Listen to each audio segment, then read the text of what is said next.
Ouais. On va continuer à apprendre comment utiliser les outils de sélection. Voici d'autres options. C'est encore des options automatiques que le logiciel t'aide à faire des sélections, mais ils sont pas mal puissants. Alors, on va commencer avec la baguette magique. La baguette magique fonctionne vraiment bien où il y a beaucoup de contraste entre les deux parties qu'on veut choisir. Encore mieux si la clarté de l'image est très bonne. Par exemple, si je veux choisir l'édifice ici rouge, je peux cliquer dans l'édifice et puis le logiciel va reconnaître toutes les parties qui sont rouges. Alors, si je veux aussi aller chercher la partie sur le côté de l'édifice, je peux augmenter la tolérance, le mettre à 80, et puis quand je clique ici, vous allez voir qu'il va aller reconnaître toutes les parties rouges. Maintenant, je peux toujours ajouter à une sélection. Alors, si je clique ici, puis il manque les deux petits trous ici, je peux, en tenant la touche Shift sur le clavier, on peut voir maintenant que je peux cliquer dans le petit cercle, et puis il va ajouter à ma sélection. Cependant, parce que ces deux petits cercles-là étaient noirs ou noirs comme un brun foncé, ça veut dire que ça allait ajouter tout la fontaine aussi. Puis c'était pas ça vraiment que je voulais faire. Alors, voici, je vais désélectionner. On va essayer de faire ceci en place. Moi, la partie que je veux vraiment, c'est la fontaine. Alors, je vais choisir le ciel. So, au lieu de choisir la fontaine, parce qu'il y a plusieurs différentes couleurs dans la fontaine, je choisis le ciel pour que je puisse avoir quelque chose qui est assez semblable comme arrière-plan, qui va m'aider à faire mon choix. Mais j'ai un problème parce que on peut voir que les arbres n'ont pas été choisis et je veux les enlever de la photo. Alors maintenant, je vais revenir puis je vais utiliser l'autre option, l'outil de sélection rapide. Un outil que je n'utilisais pas beaucoup avant, mais que j'utilise de plus en plus. Je le trouve très puissant. Maintenant, je veux ajouter à ma sélection existante. Alors, je vais venir ici avec le petit plus pour ajouter.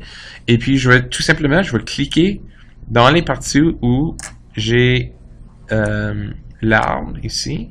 Puis, je peux cliquer avec le bouton gauche de la souris et traîner ma souris et puis ça va aller choisir toutes les choses qui sont semblables. Alors, on va voir aussi que maintenant, tu vas peut-être voir que il y a une partie ici de la fontaine qui a été choisie que je ne veux pas voir. Alors, je peux me rapprocher sur cette partie-là. Ici, je reviens à mon outil de sélection rapide, je fais soustraire de la sélection et puis encore, je peux changer la grandeur du diamètre de l'outil si je le trouve trop gros et puis je peux juste cliquer ici et puis tout simplement supprimer un peu de la sélection et puis le logiciel va essayer de réaliser ok, il y a peut-être comme un lien ici ou peut-être j'ai besoin d'ajouter. Okay? Maintenant, des fois, vous allez trouver que c'est trop difficile de le faire, même avec le petit cercle. Okay? Par exemple, on dit ici. Alors, n'oubliez pas que c'est la sélection vraiment, c'est le ciel que j'ai de choisir. Ce n'est pas la fontaine. Alors, qu'est-ce que je veux faire ici? C'est que je veux enlever de la sélection. Alors, je pourrais revenir avec mon outil polygonal. Je pourrais m'approcher ici. Et puis maintenant, si je tiens la touche Alt, ALT, sur le clavier, je peux cliquer et tracer un peu le contour de l'objet que j'aimerais avoir. Et puis revenir au début. Puis maintenant, ça va le soustraire de la sélection. Alors encore, je vais le faire ici en utilisant la touche Alt sur le clavier.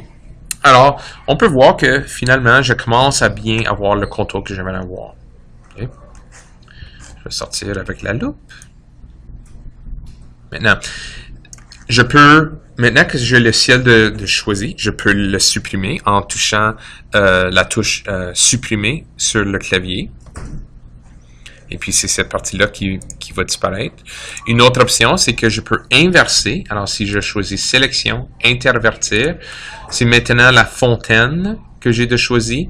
Alors, maintenant, je pourrais faire, par exemple, édition copier et édition coller. Et puis, si je cache l'arrière-plan ici, je peux voir que c'est la fontaine que j'ai de choisir.